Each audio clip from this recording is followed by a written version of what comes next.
আসসালামু আলাইকুম। ফ্রিল্যান্সিং টিউটোরিয়ালের পক্ষ থেকে সবাইকে স্বাগত জানাচ্ছি। তো গত টিউটোরিয়ালে আমরা কিভাবে ওয়েবসাইটে অডিও ব্যবহার করতে হয় সেই বিষয় নিয়ে আলোচনা করেছি। তো আজকে আমরা কিভাবে ভিডিও ব্যবহার করতে হয় সেই বিষয় নিয়ে আলোচনা করব। তো প্রথমে আমরা দিস পেজে ক্লিক করতেছি, তারপরে ফ্রিল্যান্সিং টিউটোরিয়াল HTML পার্ট 13 আমি অলরেডি একটি ফোল্ডার ক্রিয়েট করে রেখেছি, আপনারা একটি ফোল্ডার ক্রিয়েট করবেন এবং এই ফোল্ডারের ভিতরে যে ভিডিওটি আমরা আমাদের ওয়েবসাইটে শুরু করাবো সেই ভিডিওটি রেখে দিয়েছি। তো সরাসরি ক্রস করে দেবেন, দেওয়ার পরে ব্যাকের সিডর ওপেন করবেন। টাইম নিচ্ছে একটু।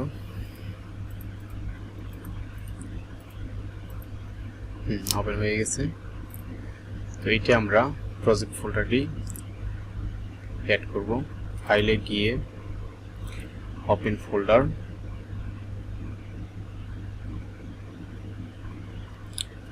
লোডিং, ওপেন ফোল্ডার, এই যে পার্ট 13, সিলেক্ট ফোল্ডার, তারপরে নিউ ফাইল ক্রিয়েট করবেন। করার পরে ইন টেক্সট, এখানে হবে না, এখানে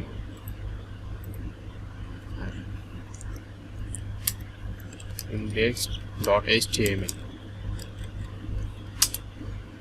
এখন HTML5 wordpress ফোল্ডার। এখন আজকে আমরা ভিডিও নিয়ে যেহেতু কাজ করব, তো অ্যাজ লাইক অডিও, ঠিক আছে, অডিওর মতোই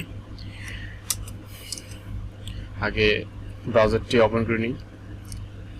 এখানে লাইভ অপশনে ক্লিক করে ব্রাউজার ওপেন হবে। আবার একই প্রবলেম হয়েছে। তো এরকম যদি প্রবলেম হয় কারো, যে লাইভ অপশনটি অন করতে চাইলে অন হয় না, এরকম লেখা শো করে বা মেসেজ শো করে, তো ওকে ক্লিক করার পরে এই অপশনগুলোতে আপনি যাবেন, যার পরে যদি এই পাক লেখা এখানে যাবেন, যার পরে reload with extension, don't saved.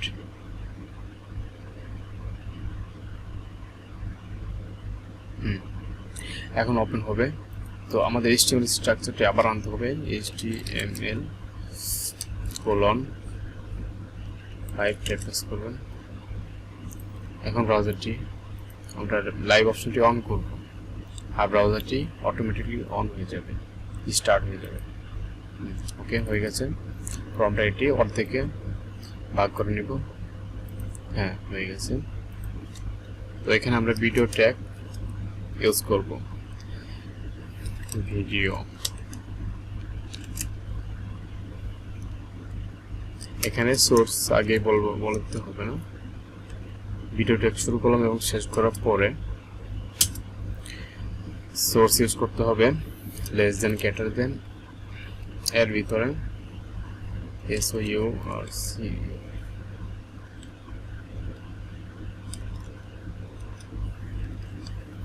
Space দিয়ে SRC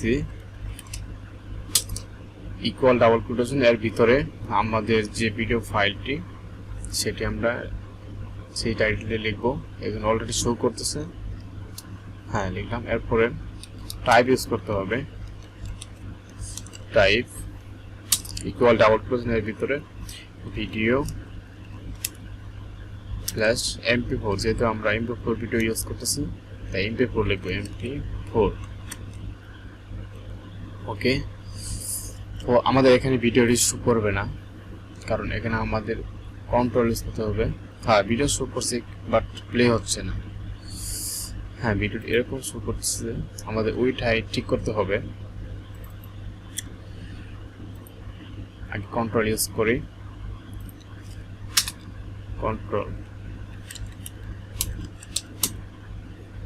কন্ট্রোলস স্পেস দেওয়ার পরে উইথ ইকুয়াল ডাবল কোটেশন 500। তো এখন আমরা ভিডিওটি চাইলে প্লে করতে পারব। এই দেখেন ভিডিওটি স্টার্ট হয়েছে। আমরা চাইলে আরো উইথ হাইট কমে দিতে পারবো।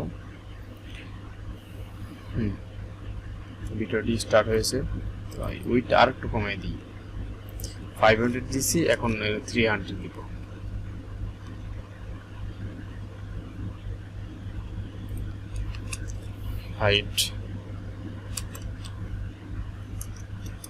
হাইটও কমাই দিব, space S height equal double কোটেশনের ভিতরে 100, কম হয়ে যায়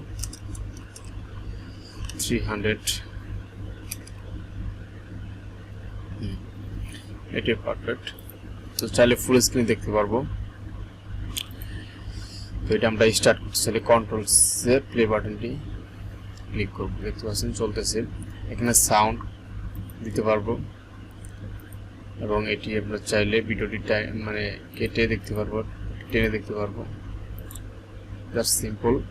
এবং অডিওর মতো আমরা যেভাবে অডিও দেখেছি ঠিক একই রকম এখানে আমরা কন্ট্রোল সে উইথ হাইট কমাতে পারি, আর অডিওতে এটা পাওয়া যায় না, মানে এইটুকু ডিফারেন্স। তো আমরা চাইলে ভিডিওটি যদি অন্য ফোল্ডারে রেখে তারপর আমরা কাজ করতে পারবো। তো লোকেশন বলে দিতে হবে। তো কিভাবে মিনিমাইজ করে দিচ্ছি, দেওয়ার পরে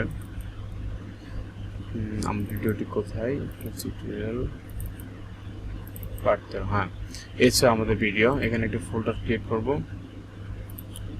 সাপোজ এসএস ফোল্ডার, ভিডিওটি এসএস ফোল্ডার ভিতরে দিলাম, মুভ করলাম, তারপরে আমাদের ব্রাউজারটি ব্রেকেজটি অন করলাম। এখন এখানে ব্রাউজার যদি রিলোড দিই, ভিডিওটি রয়েছে এখানে। প্রথমে সোর্সের এখানে বলে দিতে হবে এসএস ফোল্ডার, তারপরে ভিডিও। ওকে, এ হচ্ছে আমাদের লোকেশন। আমরা চাইলে ভিডিওটি এইভাবে কাজ করতে পারি, বা আরো 2-3টা ফোল্ডার যদি ক্রিয়েট করি ভিতরে রাখি, সবগুলো ফোল্ডারে এখানে বলে দিতে হবে যে তুমি প্রথমে এসএস ফোল্ডার যাও, তারপরে ভিডিওটি স্টার্ট হবে। ঠিক আছে, এই হচ্ছে আজকে আমাদের টিউটোরিয়াল। তো আশা করি সবাই বুঝতে পেরেছেন কিভাবে ওয়েবসাইটে ভিডিও ইউজ করতে হয়। একদম সিম্পল, আসলে এগুলা কঠিন কোনো কাজ না, কিন্তু বাসায় প্র্যাকটিস করতে হবে। তো আজকে টিউটোরিয়াল এই পর্যন্ত। সবাই ভালো থাকবেন, সুস্থ থাকবেন, ধন্যবাদ।